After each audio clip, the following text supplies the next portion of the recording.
Everyone is wondering when the coronavirus pandemic will come to an end. The truth is, it probably won't be over until we have a vaccine. The good news is that there are more than 40 vaccine projects currently in the works. The bad news is that it could take 12 to 18 months or even longer to bring a vaccine to market. That's a lot longer than we would like, but it's much faster than the 5, 10, or even 20 years that many vaccines take to come out. So why does it take so long? First, researchers need to develop a candidate vaccine. This can take years.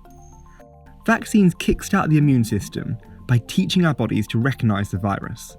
In response, our immune systems create antibodies, so the next time we get exposed to the virus, we can fight it off without ever getting ill. It's a simple idea, but developing a vaccine that works isn't easy. Even though we've been doing it since 1796, when English doctor Edward Jenner noted that milkmaids who caught cowpox didn't get as sick from smallpox.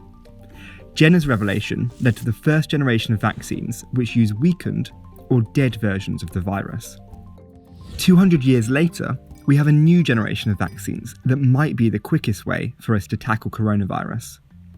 These use a tiny bit of a virus's genetic information to trick our own cells into making bits of the virus and triggering an immune response. These are called mRNA vaccines, and they could be much quicker to develop and manufacture than traditional vaccines. That's why researchers are already using this approach to develop a potential coronavirus vaccine. But even once we've got a candidate vaccine, it will still need to go through extensive tests before it's jabbed into our arms. The candidate is tested on animals such as mice, rabbits, and primates. Animal trials for the Ebola vaccine took 4 years before it was finally approved in 2019. Then there are human trials. These take a long time. These trials are usually split into 3 or more phases. First, the vaccine is given to a small number of healthy people to see if it's safe and behaves in the way we expect. This can take 2 years, but the current coronavirus trials hope to cut it to 3 months. The second phase is a randomised trial with hundreds of participants to see if the vaccine is effective at doing what it's meant to do. This usually takes 3 years, but may be cut to 8 months. The third and final phase sometimes involves thousands of participants. This is when we identify the right dose and possible side effects. It normally takes another few years, but it could be combined with the second phase to save time. American biotech firm Moderna is running animal trials alongside human trials for its coronavirus vaccine.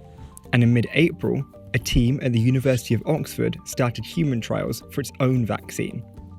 If a vaccine clears these hurdles, regulators will then examine the data and decide on approval.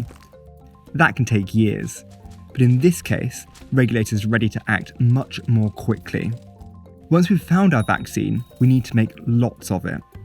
Most flu vaccines are grown over 6 months in chicken eggs, 1 jab per egg. In fact, the US government has a secret stash of chickens in case it needs to quickly manufacture lots of flu vaccine. But this new coronavirus probably can't replicate inside eggs, so we need to find another way. Because mRNA vaccines leave it to our bodies to produce the viral proteins, manufacturing them should be faster. But it's never been done before.